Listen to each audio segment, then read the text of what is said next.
Assalamu alaikum and hello and an early Eid Mubarak, everyone. Welcome back to another episode of Justice for All Now. I'm your host, Hannah Zuberi, and on today's segment, we'll be discussing how we can all do our part to help our Uyghur brothers and sisters in East Turkistan by participating in a collective boycott of certain products made in China. Well, they're actually made in China by enslaved Uyghurs. Joining us today are two special guests. My colleague Aydin Anwar, who is a fellow on our Save Uyghur campaign, and Brother Tahir Amin. Brother Tahir is a journalist, he is a Uyghur activist, and we're going to discuss with him some of his work that he is doing on Uyghur Times as well as Uyghur TV. Well, join me in welcoming both my guests.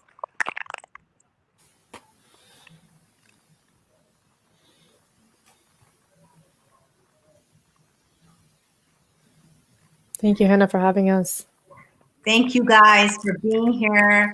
Ramadan Kareem to both of you. And, you know, it's been a very different and difficult Ramadan, but alhamdulillah, we're here now and it's almost over and we're looking forward to a beautiful Eid, inshallah, in these circumstances.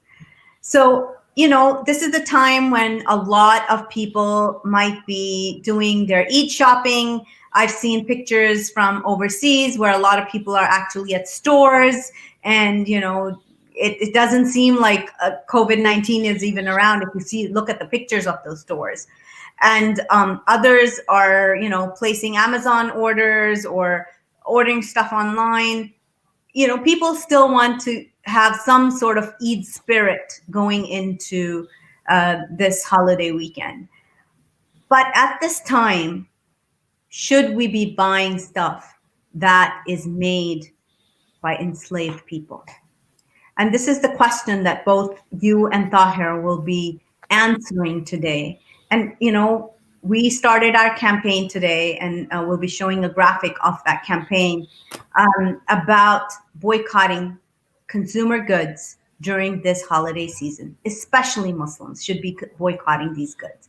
And Aydin, could you share a little bit about which companies is the Save Uyghur campaign targeting? So we have targeted a number of, so there's a total of 83 companies that one of the reports had listed by the Australian Strategic Policy Institute.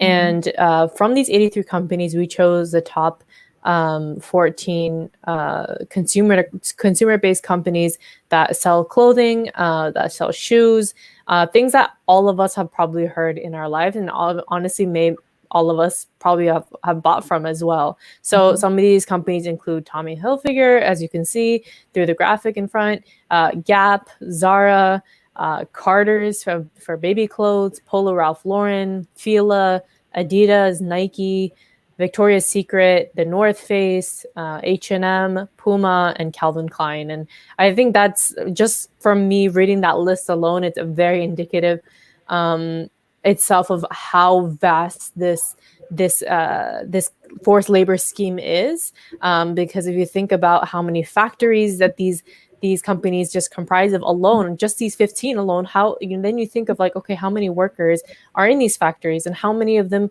are, you know, Uyghur or Turkic people who are being forced to essentially help these companies create these products. And it's, so I encourage you all to really look into them. And so we've been calling on people on all of you guys to really be mindful about companies that you're buying from. Unfortunately, these are companies that a lot of people, I know I sent it to a few of my friends and they were just like, those are all my favorite companies. Like, what am I going to do? And I'm like, you know, it is what it is. But honestly, I know, especially as Muslims, we have to be mindful and really, like, everything that we do in our day-to-day life as Muslims need to be ethical and adhere to Islamic principles of ethics and morality. So if you know, whether it be the food that we eat or the things that we see or the things that we do, that includes the clothes that we put on that includes the clothes that we put on every day. So, and if our Muslim brothers and sisters are being essentially erased and tortured, and their faiths are being forced to be denounced, then we as fellow Muslims need to be outraged at that. And even if you're not Muslim, even if they weren't Muslim, either way, this is a human issue, and modern day slavery should not be happening during the 21st century. So that's just a quick takeaway of about what you see. And I encourage you all to look further into the report online. You can just type in Uyghurs for Sale report from the Australian Policy Strategic Institute, and you can see the fuller list of companies that you can also continue boycotting. But we put up the top 14 or 15 that struck us the most. So we're going to be taking a closer look at the report later on in the show as well. I wanted to specifically look at their methodology, what they took, and I wanted to look at the 2 case studies of Nike and Adidas, because just the amount of fraud and sort of like layers and layers that people had to look through to find. And these are international companies. They are bound by labor unions in the United States, by their laws, by the United States laws, and because they're importing, a lot of them are American companies, so we bear that burden. I'm going to right now shift the focus a little bit on Brother Tahir. Thank you so much for being here. Brother Tahir Amin is mashallah, an activist. I first met him when he had recently come to the United States. And tell us a little bit of your story, Brother Tahir. How did you come to the United States? Thank you so much for having me. I came to United States August 2017. Before coming to United States, I went to study to Haifa University in the Middle East. At the time, I have received a phone call from the Chinese police back home from Urumqi, the capital of Uyghur homeland, East Turkistan, and they have asked me to go back to the city because they have been asking all of the Uyghur students and Uyghur people around the world to go back. So I knew it was a kind of a threat, which means that I will be in jail or concentration camps. So I chose to come to the United States in August 2017. That was the short story before coming to the United States. Mm-hmm. And so when you came here, when we met, sorry, there's a little cracking sound. So one of the things that you had shared is you had been writing about what was going on in East Turkistan, and you were forced by, and you had to leave, you had to flee. And they took your daughter away from you. They took your wife away from you, and this terrible story of persecution. Before I left my homeland, the Chinese Communist Party replaced the current boss, party secretary, Chen Chuanguo, to old one, Zhang Chunxian. And that was a big signal for all of Uyghurs and other Turkic Muslim people, because that was a hardliner who has worked as a very genocide practitioner against the Tibetans before coming to our homeland. Mm-hmm. So I chose to leave the country. But after I came to the United States, August 2017, the Chinese police contacted me and asked me to go back, and I still did not. So they forced my wife to divorce me, and since then I lost the contact with all of my family members, including my own family and extended family members. And I continued activism, like speaking to the media outlets and writing op-eds and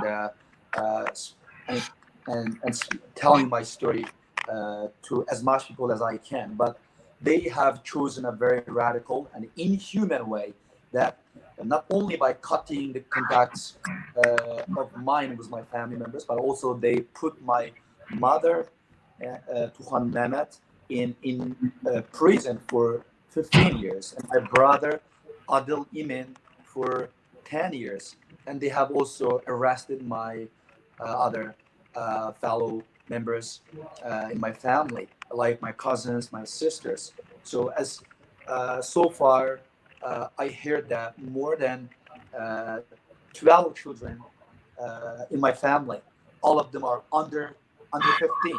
All of them are sent to state-run orphanages. It means that all of your parents are sent to camps or labor camps or prisons. Yes, that was a little bit about my family member's situation at the time.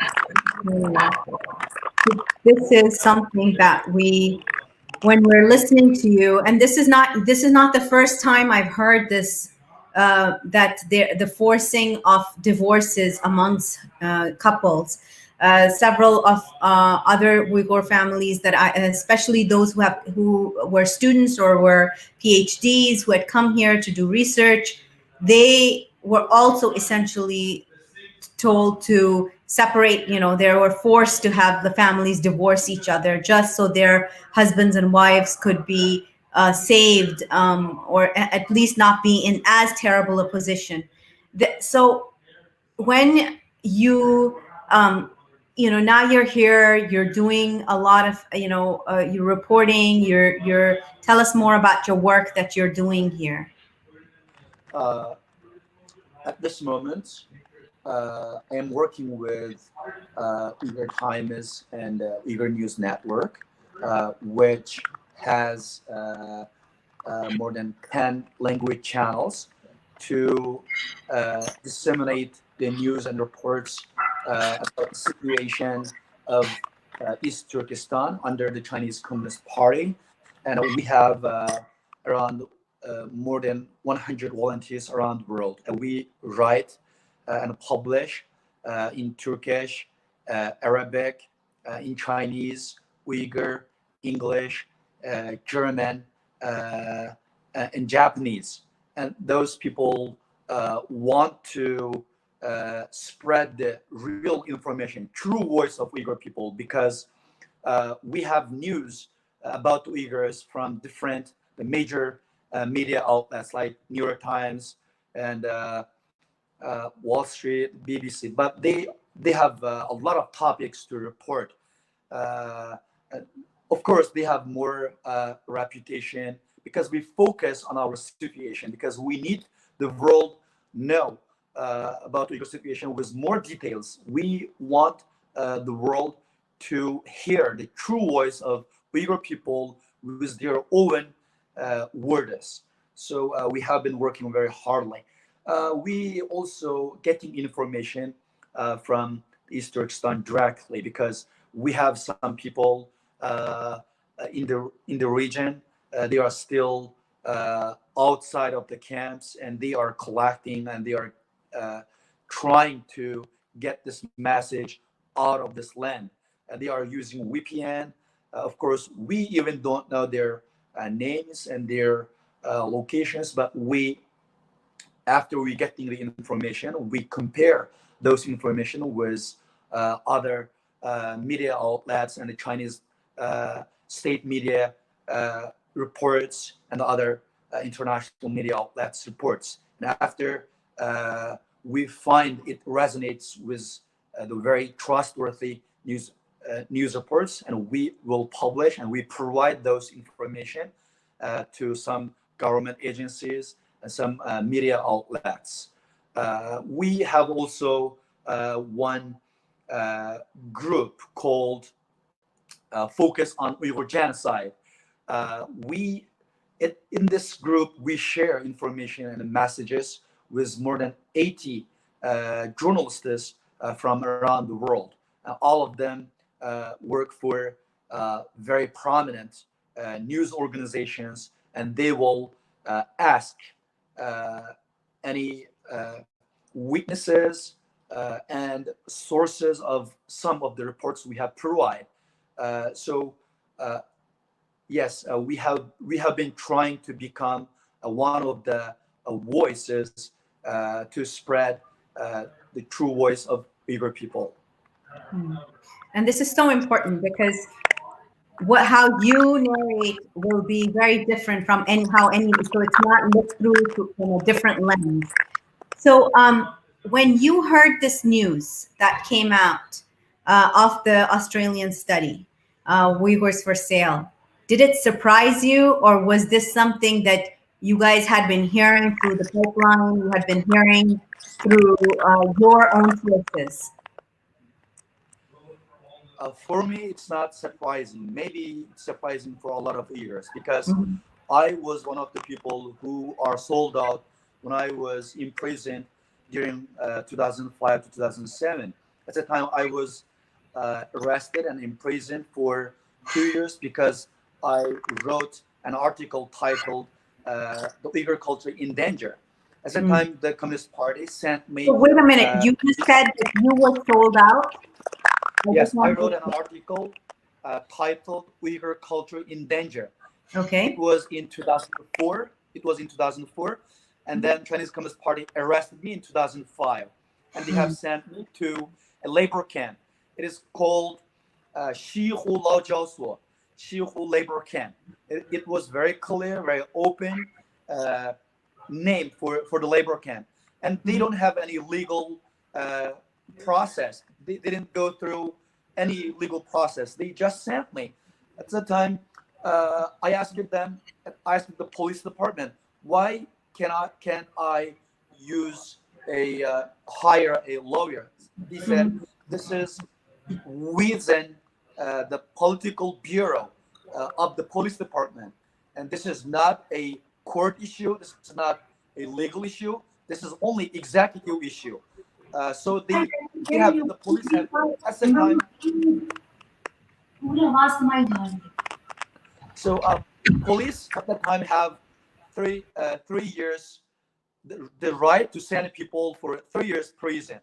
So I was forced to work as a labor slave in Shiho Lajoso for more than 2 years. After I heard the Australian report about the labor slave camps for Uyghurs, it wasn't very surprising or very strange for me because Chinese government needs more stability in their own borders by sending those people to the camps. They can get three benefits from that work. First of all, they can control all of the young Uyghur under surveillance, under police control, and they cannot go anywhere without their permission. It means that they have very strong police forces in those labor camps. So this is for stability first. Secondly, they can make money. They can make money from that work, from that labor, because after the crackdown since the 2017, according to some reports from the region, we know that the Chinese government in the region have much financial resources to support their own the security stability forces.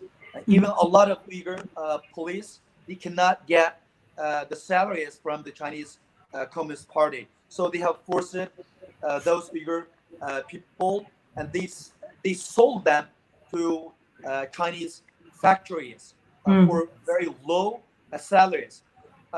According to some reports, the Uyghurs can only get around 1,000, 1,000 or 800 or 1,500.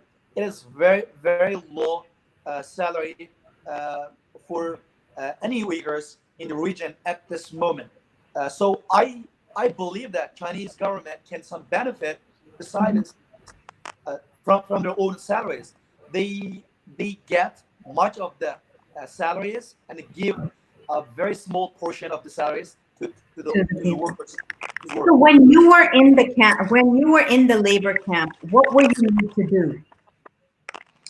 At the time, I don't know what company, what factory, what brand we have worked at, but we were forced to make a microchip for computer because we were asked to put very very delicate wire around very small round chip, and the police asked us, told us that this is for computer microchip, and I can recognize those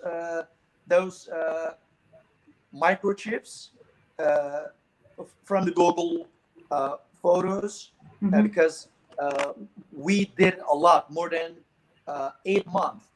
Every day we were forced work around 12 hours a day, just sitting in front of the table and putting a lot of wires together, cable wires in this very small round chip. And wow. So basically you wrote an article, and because of that, they took you to the camps, and then subhanallah, and then you were forced to be in these camps and make microchips that would be sold into perhaps computers or something else. So you have actually been one of these survivors from these labor camps. So, yes, so this is why none of this surprised you. And perhaps we can bring in Aydin back and have her share some of the things that were surprising to her when she read the report. So, and then, but perhaps you can comment on that. So Aydin, we were discussing how you thought it was very, it was shocking to you to hear that there were groups of Uyghur overseers who would sort of gather the workers and then sell them forward to companies. Right. So I'm actually going to share my screen with you all just so you guys can see the report directly, and I'll read it off for you guys. So, 1 second. Actually, hold on. While you pull that up, I'll share something that I'll bring up something that I found in the report that was just, so this was about Nike, because Nike, people have asked about Nike a lot. And a lot of our kids buy it. Our husbands buy them, we might buy them, everybody buys Nike. So in January 2020, this Australian Strategic Institute, Australian Strategic Policy Institute, when they released, they did a case study of Nike, where they found around 600 ethnic minority workers from East Turkistan were employed in Jingdao Taiwan Shoe Company, and their primary customer was Nike. And they traced down to the numbers. So this was like a really thoroughly done report. So this is not just somebody just coming up and saying, we believe Nike's in complicit. This was a study that was done, and a lot of these folks that were removed to remote parts of East Turkestan or inward, and then Aydin is going to share that report on how they were moved into several different parts of China, and they were brought in there because they were quote unquote backward and quote unquote disturbed by religious extremism.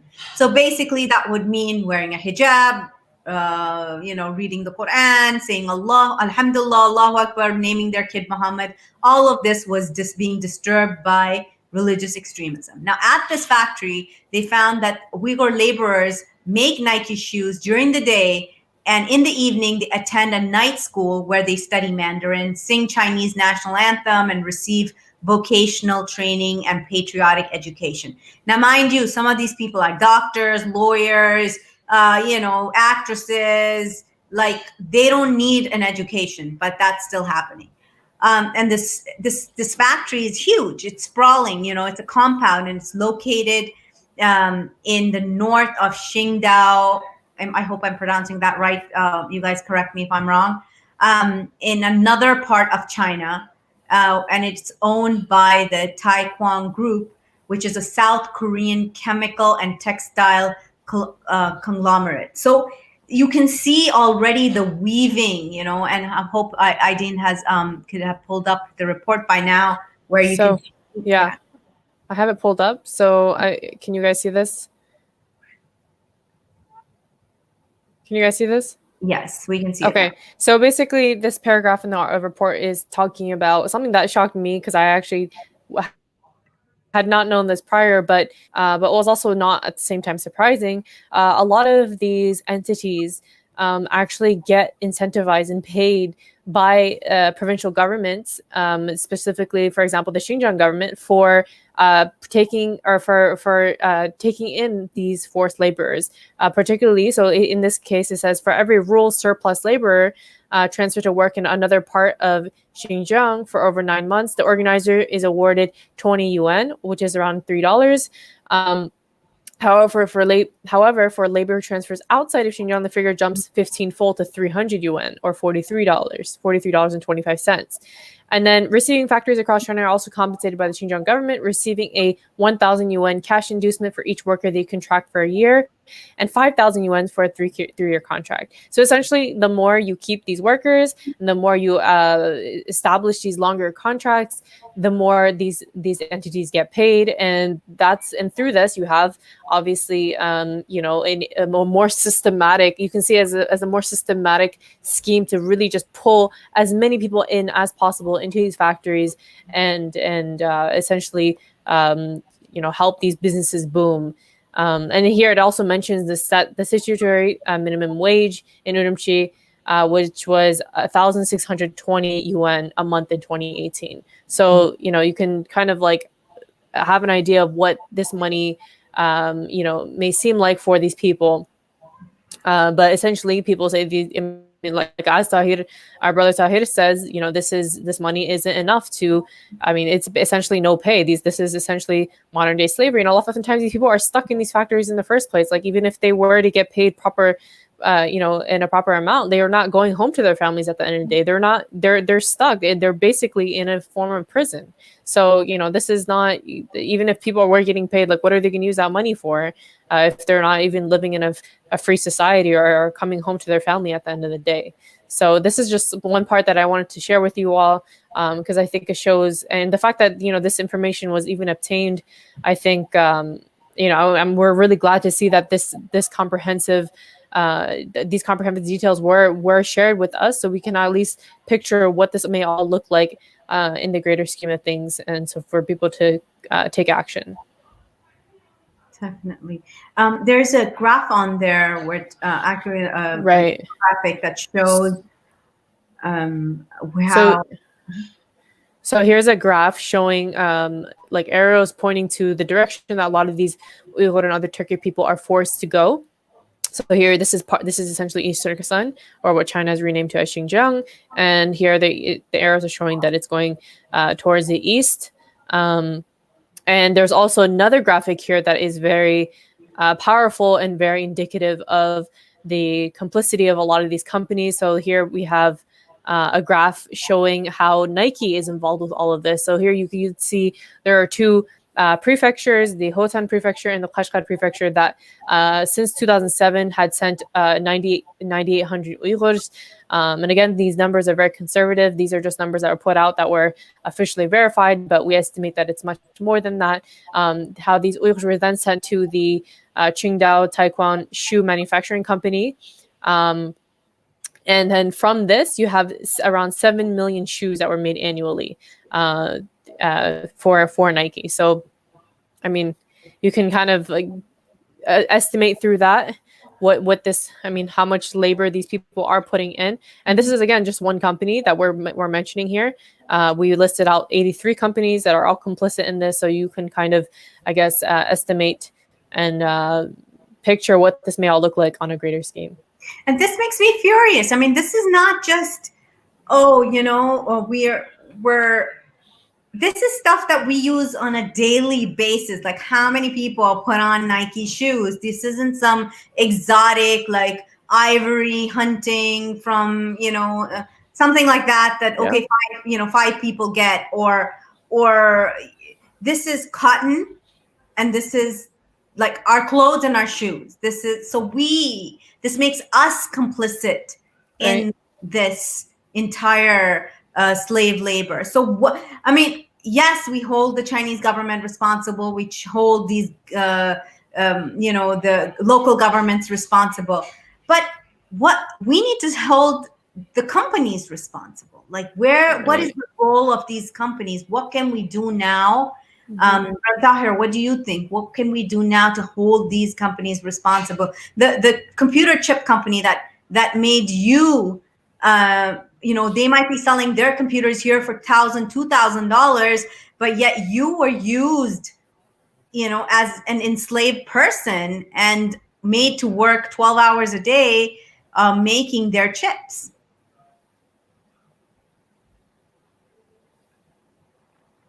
So I'd like to hear from you what you think. I think, first of all, as human rights activists and the people who want to the justice prevail, we need to make the people aware of this issue all over the world, not only the United States, but across all countries around the world. Besides that, the United States government, especially the Congress, took the steps to the sanctions those companies who have been cooperating with the labor camps in Uyghur homeland.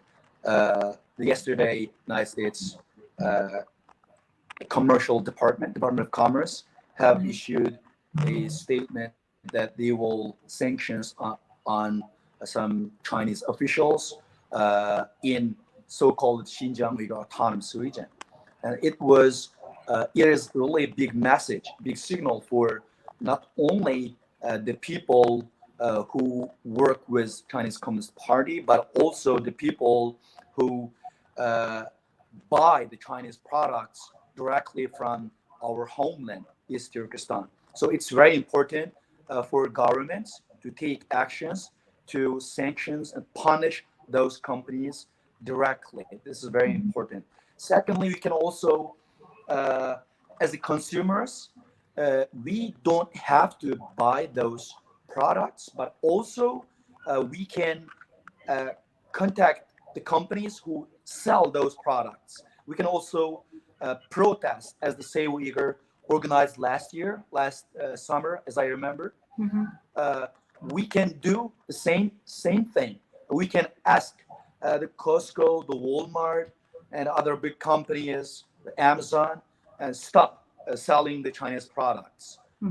Last month, we had an information report that Amazon had a contract with some companies in Uyghur homeland to buy products worth more than $1 billion US. It means that the Chinese government selling the Uyghurs to American Uyghur laborers who are being forced to be slaves to American consumers, including Muslims, including us, even myself. So we have to be very careful when we buy every product. Every time I go to Walmart, first of all, I check, is it made in China? Not to mention, even if it is made in Uyghur Autonomous Region or Xinjiang, we have to be careful to check and make sure it wasn't made in China. If it was made in China, it might be made by Uyghur labor slaves. Very possibly, very, very potentially. So we don't have to lose our sight be cautious every time when we buy any products, because the Americans use it to buy very cheap products.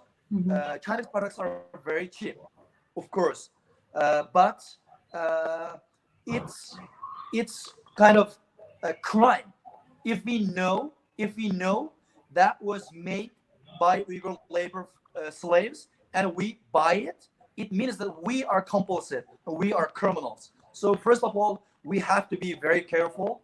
But we, as a journalists and activists, we have been working with some departments and government agencies to provide some products which made by Uyghur labor forces.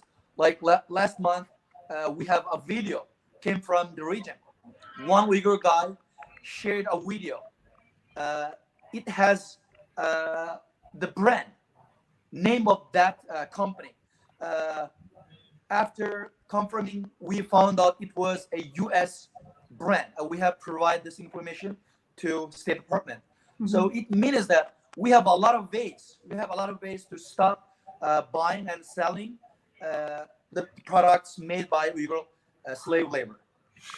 Definitely. One of the things that has always, we have a lot of power that we do not understand. We underestimate ourselves. We have a lot of power. We have ability to make those choices and make sure that they're not. Sorry. Hold on, just a second. Yeah. Yeah, and a lot of times a lot of people think that they don't have that power. They have that power. And I'll tell you, it's been a year now, more than a year now. I started last Ramadan fasting from China. And, before that, it was not even in my consciousness that I would be able to do this, because even while working for the campaign, you don't make that connection until you start researching, you start reading.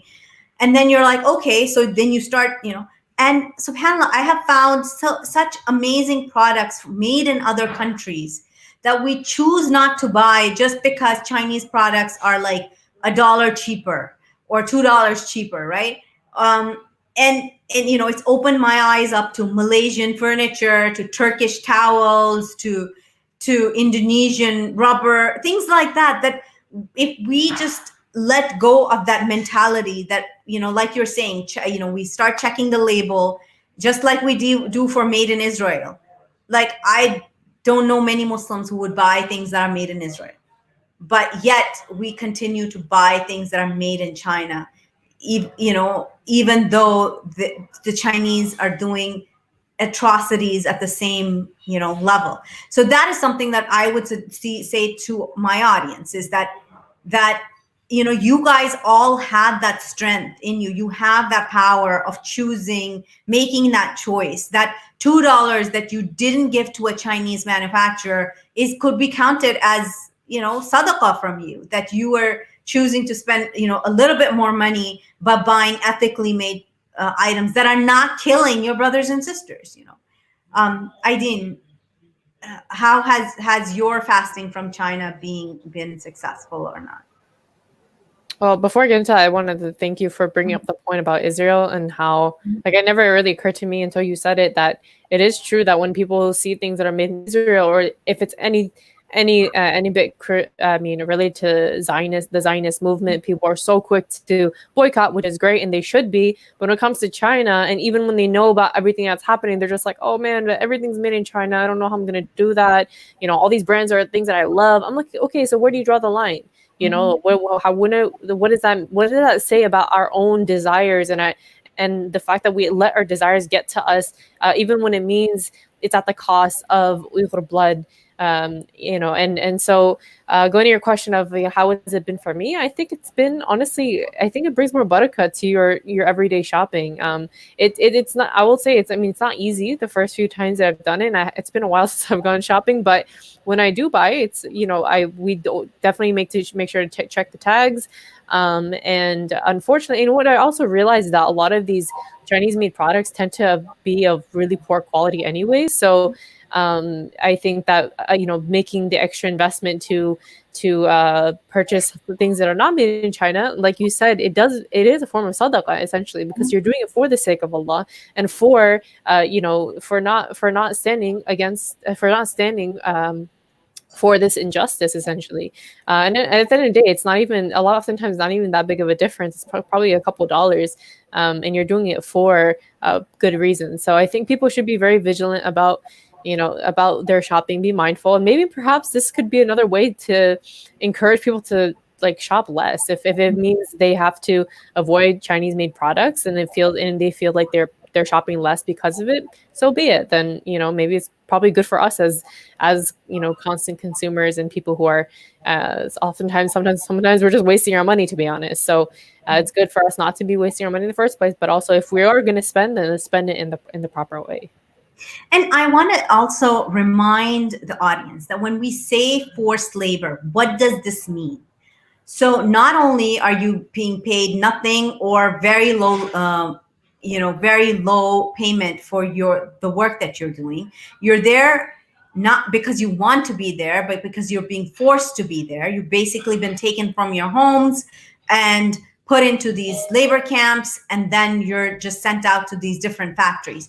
Not only that, you're subjected to intimidation. Imagine anybody can work in a factory, right? There are lots of factories in the United States as well, or anywhere else in the world. But imagine if you worked in a factory and you were threatened and you faced intimidation, such as the threat of arbitrary detention, and you're monitored by security personnel and digital surveillance tool all the time, even if you go to the bathroom.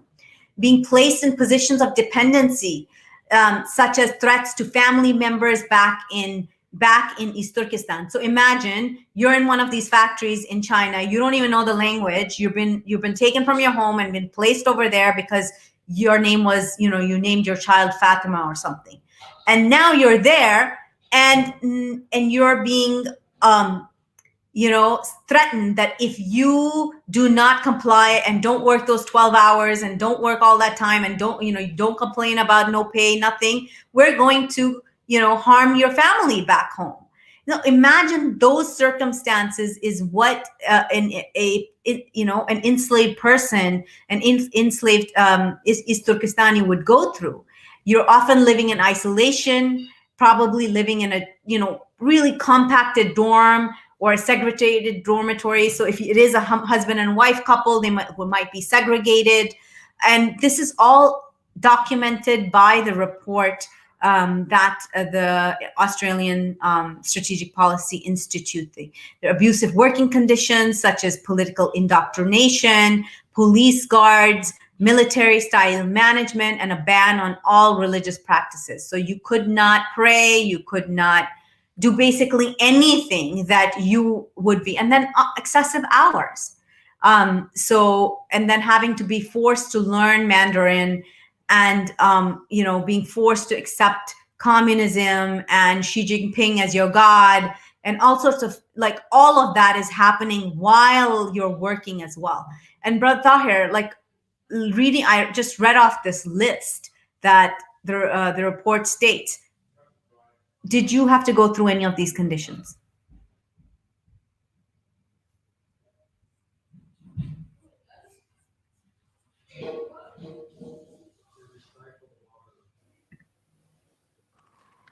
Sorry, could you say that? Hear you clearly. Okay, so I was wondering, did you have to go through any of those conditions where you were being threatened, there was intimidation, isolation? What could you give us a eyewitness testimony from what the labor camps were like? No, because they call them camps and makes it sound like it was a fun place to be at, Even the labor camp I was forced to work was almost 14 years ago. It was 2005 to 2007. So, but it was almost same. I think it was almost same according to the reports and videos we have been watching. and the reports we have been getting indicates that the labor camp at this moment we are talking about are almost same the labor camp as I was imprisoned in 14 years ago. So the situation is like this. In the morning, we have to get up very early, around 5 a.m. in the morning. We have to get up, and all people roll up in a line, and we sing a song. 没有共产党，没有新中国. It means if there is no Chinese Communist Party, there is no new China. And we sing around 30 minutes, praise the Communist Party, praise the Chinese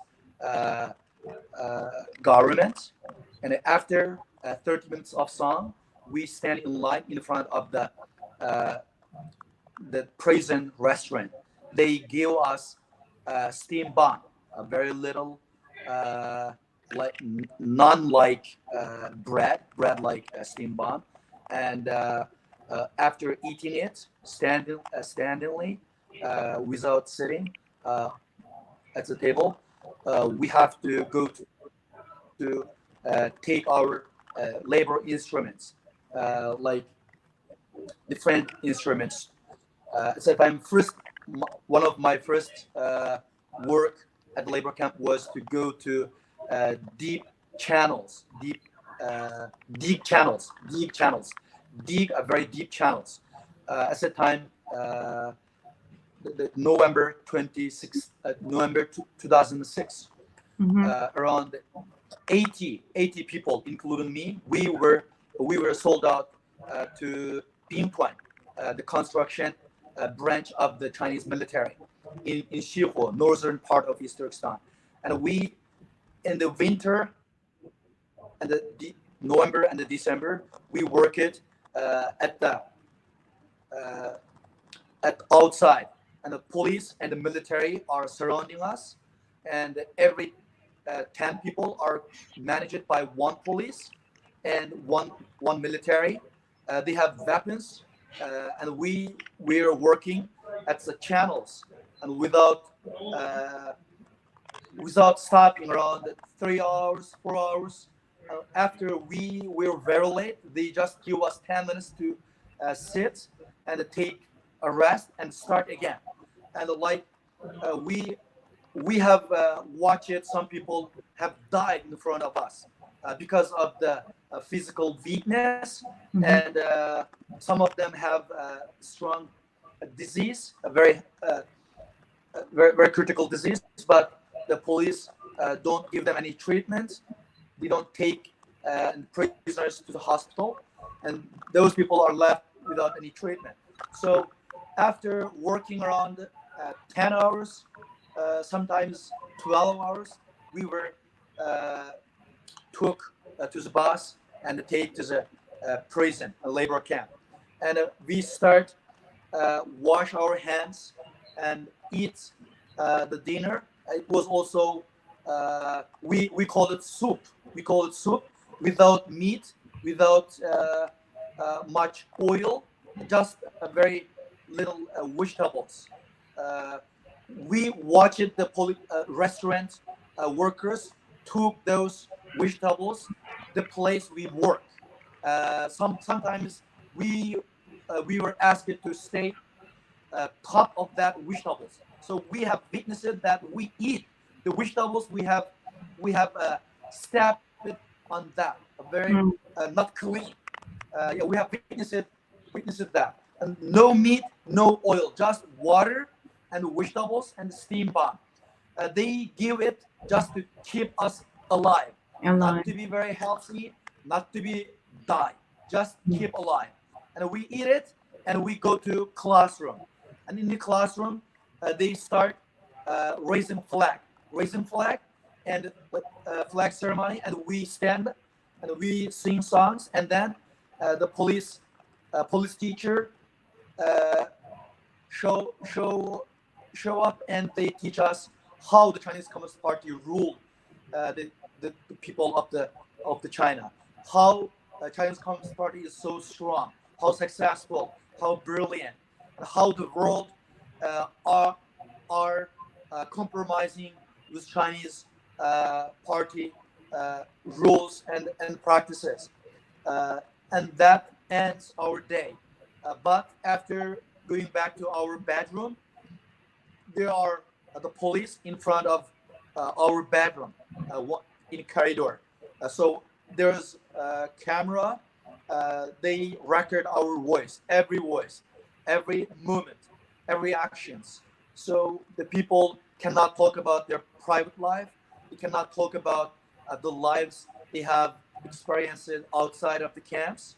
So it was a very horrible, and I believe the current the labor camp is almost same as we have witnessed it.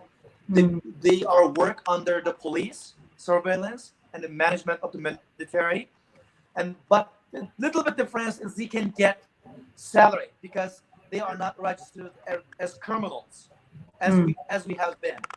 So they can get salary, but they can also use some mobile devices like uh, the mobile, like telephone. They can communicate with their family members. They can get some salary. This is only the difference between us and those people right now working as labor slaves in Chinese factories. But other than that, they work very hard under the police. They study and learn the Chinese Communist Party values and the history of Chinese Communist Party and the Chinese nation. They cannot even allowed to speak. They are not allowed to speak in their own language, the Uyghur.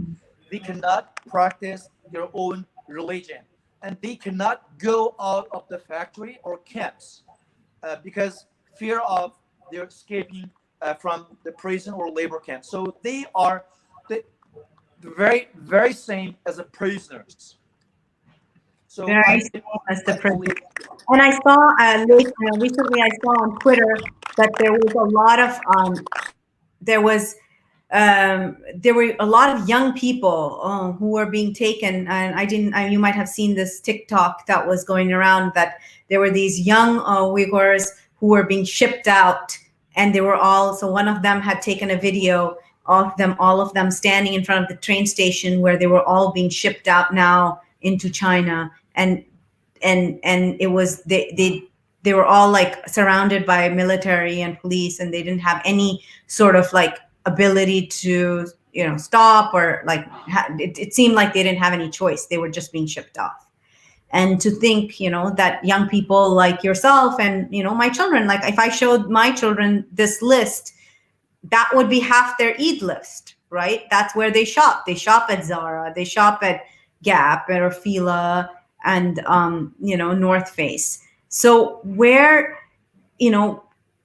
as we start boycotting, and we are we take this seriously, how do we get these companies that a lot of young people love to start adhering to those ideals of free and fair labor, fair labor, and being able to everything that the labor movement over here has worked so hard for years. What else can we do? What else can young people who see this, or other people who see this and are like horrified, what else can they do aside from boycotting?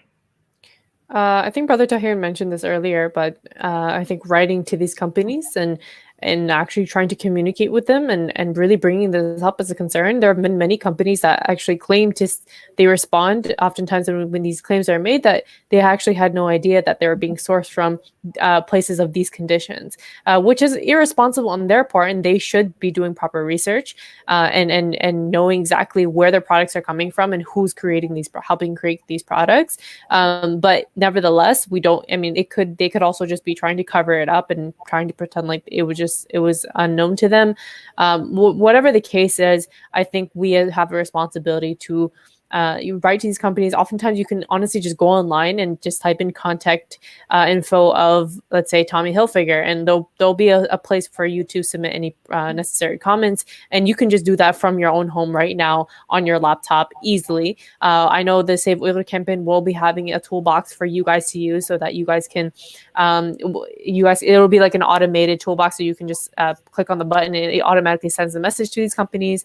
But no, we're also doing our part from behind the scenes to, from an organizational perspective, are targeting these companies as well. But we also need you all individually to do your part, and also raise awareness. I would say increase. I mean, we have a graphic that's been circulating, and we can also post it up in the comments as well. But to share these companies as well, talk about it, share the report, really make this known, because I feel like a lot of people just don't know. I know for some time now, while doing this activism, people have been asking, okay, can we boycott China, and which companies do we boycott? And for the longest time, I honestly didn't have a concrete list for them, but now we do. So, use that to our advantage.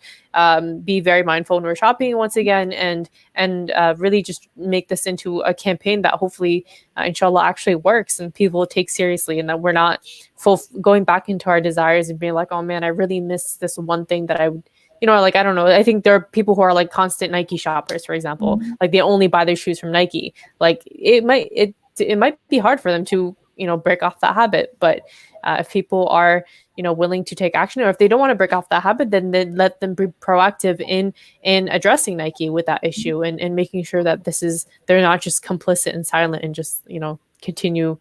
I mean, have them continue, like, remain in their bubble and enjoy, this consumerism. Thank you so much to both of you for being here on this last few, nights of Ramadan. And as we head into Eid, we make prayers that our brothers and sisters there are freed from this condition.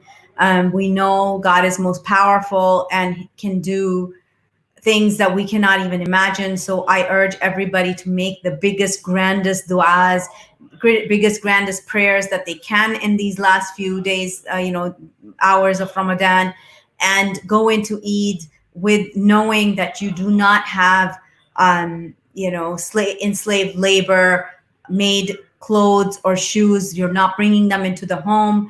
And really, really, just like you would think about your brothers and sisters, like your real brothers and sisters, would you want to be complicit in their oppression? And if you would not, then these are your brothers and sisters in Islam. These are your brothers and sisters in humanity, in human rights.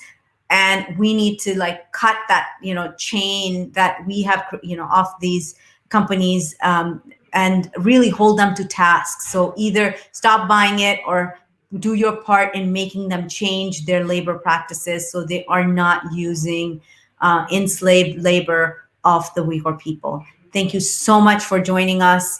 And from all of us here at Justice for All Now, and from Justice for All and the Muslim Network TV, we wish you an Eid Mubarak.